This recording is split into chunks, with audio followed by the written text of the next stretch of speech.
Sobat Maestro, sesaat lagi kita akan bersama-sama mengikuti ibadah minggu bersama Gereja Isa Al-Masih Jemaat Maleer. Selamat mendengarkan.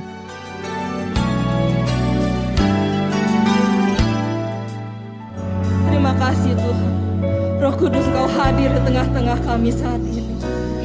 Ya Roh Kudus, Kau hadir. Roh Kudus, lawatlah hadirat-Mu, penuhiku waktuku datang untuk Sekali lagi katakan sama-sama, ya Roh Kudus, Engkau hadir di tempat ini.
Sungguh Tuhan, kami mengucap syukur mengawali minggu pertama di bulan Februari tahun 2022 ini. Kami masih diberi kesempatan untuk dapat beribadah, untuk kami boleh bersama-sama kembali disegarkan oleh firman-Mu. Dan saat ini Tuhan, kami mau teduhkan hati kami untuk mendengarkan, merenungkan firman-Mu. Bersabdalah, sampaikan apa yang menjadi kehendak dan isi hati-Mu buat kami semua, sehingga kebenaran firman yang boleh kami renungkan ini menjadi pedoman penuntun dalam kehidupan kami. Terima kasih Bapa. Dalam nama Tuhan Yesus kami berdoa dan mengucap syukur. Amin. Shalom Bapak Ibu, saudara-saudara yang dikasihi Tuhan. Sepanjang bulan Februari ini kita akan merenungkan perjalanan hidup dan keteladanan dari tokoh-tokoh iman dalam Alkitab, khususnya yang dicatat di dalam Ibrani pasal yang ke-11. Hari ini kita akan memulainya dengan membahas tentang Abraham. Kita akan belajar tentang apa yang dilakukan oleh Abraham, sehingga ia disebut sebagai bapa orang beriman.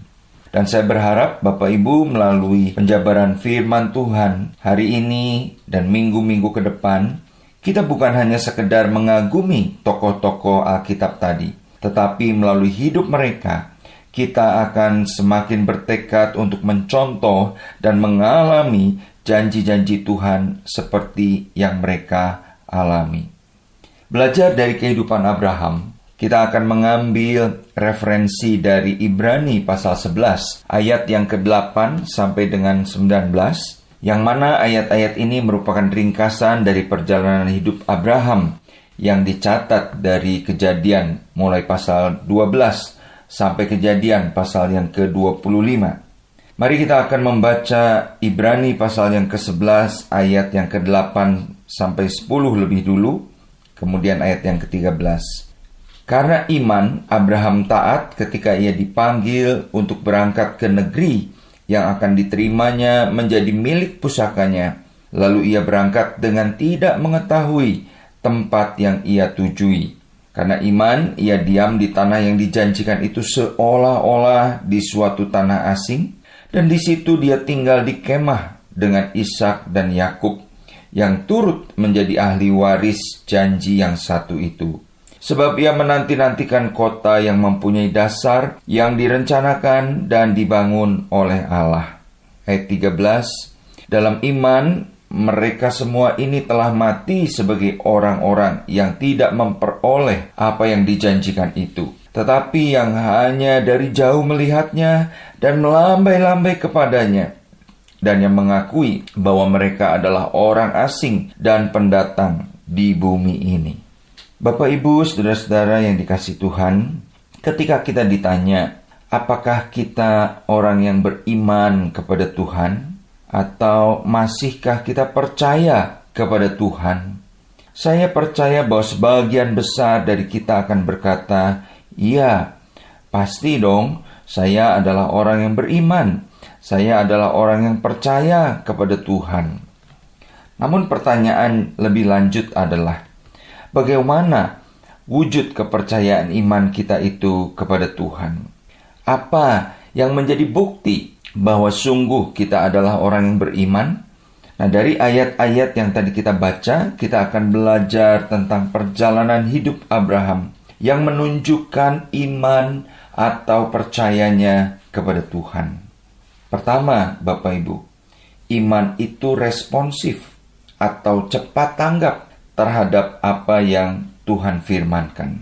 Dari ayat-ayat tadi kita melihat bahwa Abraham taat atau segera bertindak pada saat ia dipanggil untuk pergi ke tempat yang tidak ia ketahui. Nah Bapak Ibu, Abraham taat saja ketika Tuhan memerintahkan untuk dia pergi, meskipun hal itu tidak masuk akal.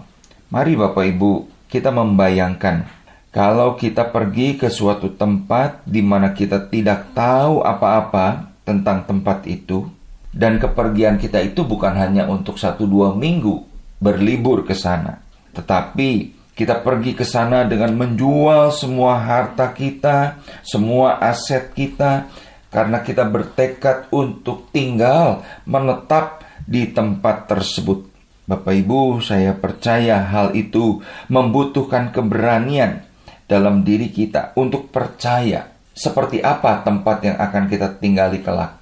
Atau kita percaya siapa yang berjanji untuk menampung kita atau menerima kita di tempat tersebut.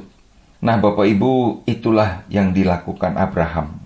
Abraham meresponi panggilan atau perintah Allah tanpa ragu, karena ia percaya bahwa Allah berdaulat atas kehidupannya. Itulah iman Bapak Ibu. Hal yang sama kita lihat juga pada saat Abraham diminta oleh Tuhan untuk mempersembahkan Ishak anaknya. Kita bisa baca kisahnya di dalam Kejadian pasal yang ke-22. Bagaimana Tuhan memerintahkan kepada Abraham untuk membawa anaknya lalu mempersembahkan sebagai korban bakaran di Gunung Moria. Dari ayat ini kita melihat Abraham bangun pagi-pagi dan pergi.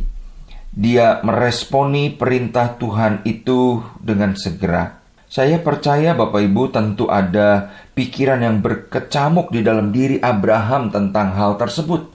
Bagaimana mungkin Allah itu meminta Ishak anaknya untuk dipersembahkan? Apakah Allah lupa bahwa Ishak itu adalah anak yang dijanjikan, yang melaluinya keturunan Abraham itu disebut sebagai keturunannya? Tetapi Bapak Ibu, Ibrani 11 ayat 19 menyimpulkan hal yang indah tentang respon Abraham terhadap perintah Tuhan tersebut. Dikatakan, karena Abraham berpikir bahwa Allah berkuasa membangkitkan orang-orang sekalipun dari antara orang mati. Dan dari sana ia seakan-akan telah menerimanya kembali. Saya berpikir begini, bahwa Abraham sementara berjalan ke Gunung Moria, meskipun pikirannya tadi berkecamuk, kenapa ya Tuhan meminta Ishak untuk dipersembahkan sebagai korban? Tetapi kemudian Abraham berkata dalam hatinya, saya percayalah bahwa Tuhan itu berkuasa membangkitkan orang sekalipun dari antara orang mati. Sehingga Abraham berpikir pada saat dia menyembelih anaknya Ishak, kemudian Tuhan akan membangkitkan kembali Ishak menjadi anaknya. Nah Bapak Ibu, saudara-saudara, Abraham terlalu yakin bahwa Allah sanggup untuk melakukan hal itu. Dan Abraham percaya penuh pada kuasa Tuhan yang tidak terbatas untuk menggenapkan janjinya, bahwa dari Ishaklah akan disebut keturunan Abraham. Itulah iman yang responsif. Nah Bapak Ibu, bagaimana dengan kita? Bagaimana respon kita terhadap firman atau panggilan Tuhan dalam kehidupan kita? Seringkali Bapak Ibu, kita menjadi orang-orang yang percaya kepada Tuhan, beriman, tapi hanya di mulut saja. Kita bilang, ya saya percaya, saya beriman bahwa Tuhan berkuasa untuk melakukan segala sesuatu. Tetapi kita tidak responsif, kita tidak cepat tanggap untuk melakukan apa yang dikatakan oleh firman Tuhan atau apa yang diperintahkan Tuhan itu. Nah Bapak Ibu, Rasul Yakobus mengungkapkan seperti ini. Ketika orang berkata, ya saya percaya, saya beriman, tetapi tidak bertindak. Yakobus berkata di dalam Yakobus pasal 2 ayat 9 dan 20. Engkau percaya bahwa hanya ada satu Allah saja, itu baik. Tapi ingat, setan-setan pun juga percaya akan hal itu dan mereka gemetar. Hai manusia yang bebal, maukah engkau mengakui sekarang bahwa iman tanpa perbuatan adalah iman yang kosong atau iman yang mati? Jadi Bapak Ibu, saudara-saudara, kalau kita hanya percaya kepada Tuhan, beriman kepada Tuhan hanya di mulut saja, iblis juga percaya. Tetapi hari ini kita mau diingatkan, mari kita beriman secara responsif, beriman dalam ketaatan. Sebab iman tanpa perbuatan, iman tanpa respon ketaatan adalah iman yang mati. Oleh karena itu benar, Abraham disebut sebagai bapa orang beriman. Mari kita meneladani responsivitas Abraham di dalam menjawab panggilan Tuhan tersebut. Hal yang kedua yang kita dapat pelajari dari kehidupan Abraham adalah iman itu siap berkorban. Bapak Ibu, kalau kita membandingkan tadi di dalam Ibrani pasal yang ke-11 ayat yang ke-9, di situ dikatakan bahwa karena iman, Abraham diam di tanah yang dijanjikan itu seolah-olah di suatu tanah asing, dan di situ dia tinggal di kemah dengan Ishak dan Yakub.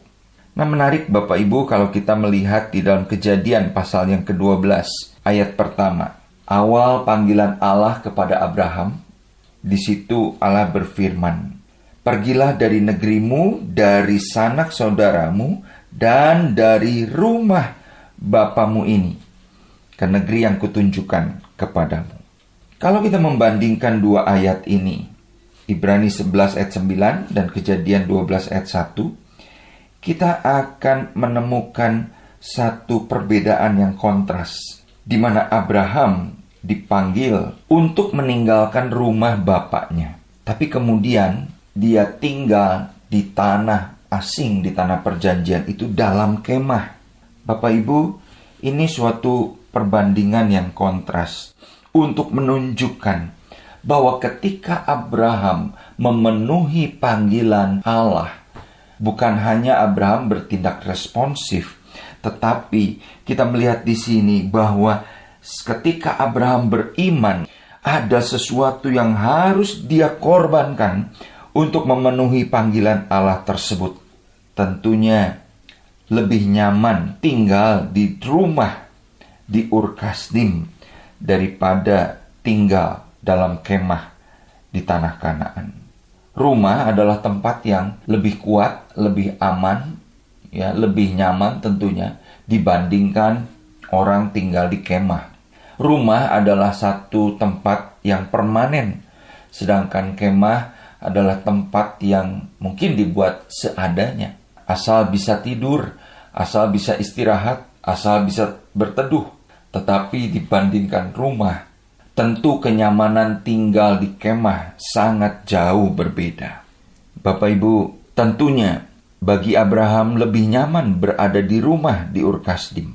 Tetapi Abraham rela meninggalkan semua itu untuk tinggal di kemah karena dia mau taat atau beriman kepada Tuhan. Nah, Bapak Ibu, seringkali kita berpikir mengikut Tuhan itu menyenangkan.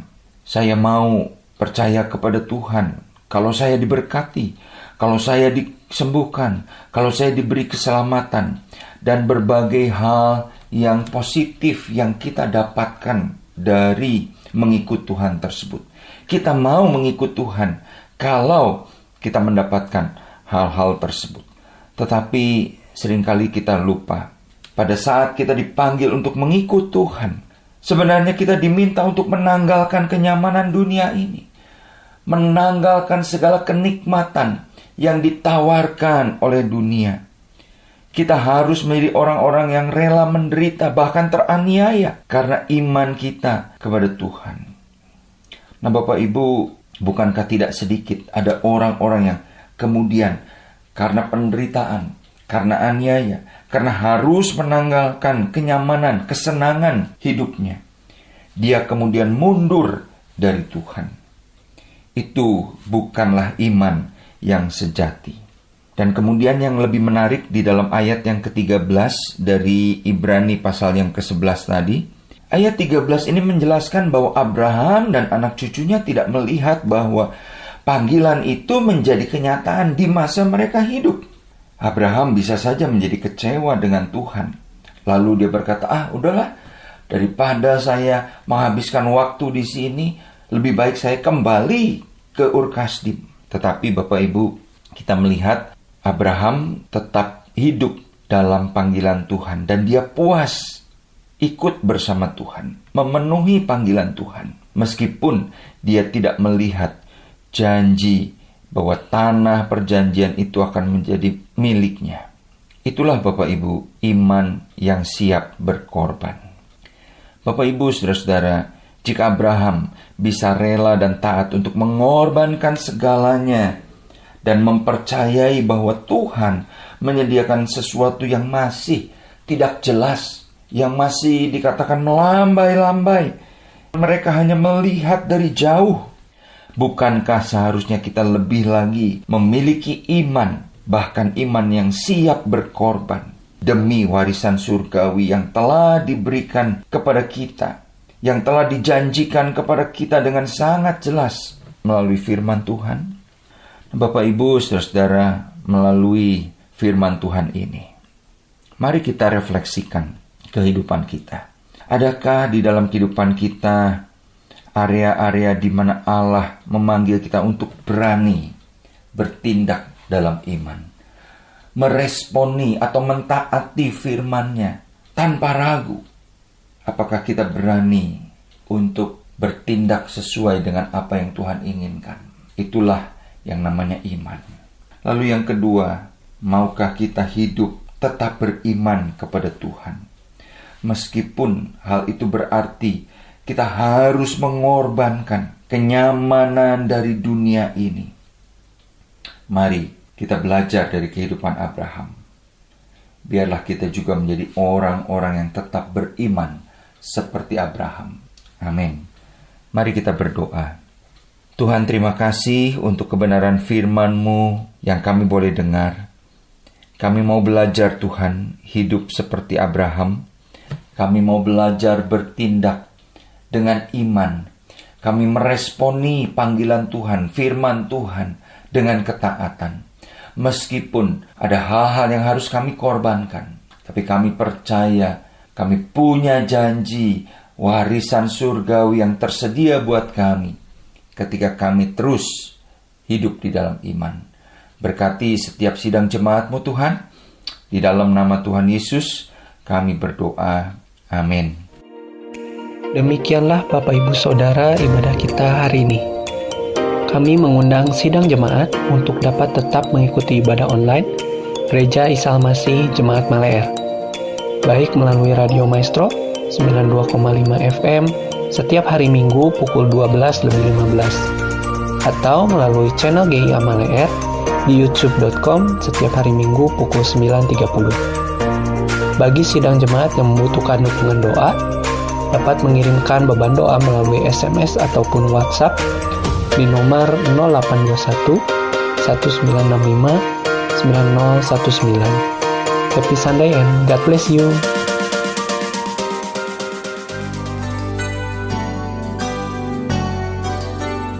Sobat Maestro, Anda baru saja mendengarkan ibadah minggu bersama Gereja Isa Al-Masih Jemaat Maleer. Terima kasih atas kebersamaan Anda. Selamat hari Minggu dan Tuhan memberkati.